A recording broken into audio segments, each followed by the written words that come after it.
透过拯救视力，达到教育资源的平等，让孩子们能够提升学习力。慈济在美国跟菲律宾都同步执行这个计划。在美国有大爱行动医疗车，专门为眼科的孩子所推进的。他们把车子开到需要的地方，替孩子们验光跟配镜，一条龙的服务都是免费的，而且眼镜还可以拿回来维修。至于在菲律宾，则是刚刚提到，2009年开始，仁医会的成员跟志工就开始走访不同的学校，为这些孩子带来看见光明的曙光，也期待为国家培养人才。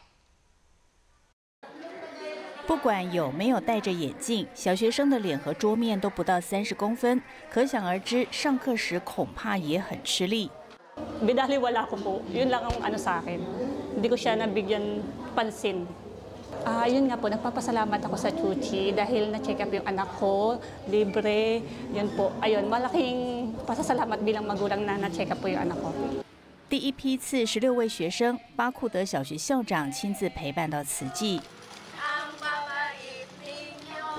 Hindi po namin matutumbasan ito, pero nakikita ko po na sa pagpupursige po ng mga bata natin na sila po ay matuto, darating po ang time, sila naman po ang mag-give back kung ano po ang naranasan nilang tulong mula sa inyo. Rest assured po na sa part po namin, academically, tutulungan po namin ang mga batang ito na talagang makabasa po sila kasi nakikita po namin. 从验光确定度数到完成配镜，蔡爱玲医师亲切以待，腼腆的孩子们笑着回馈心里的感想。Masaya na po ako kasi meron na po akong eyeglasses. Thank you po. 大爱新闻玛丽安、冯雅丽，菲律宾报道。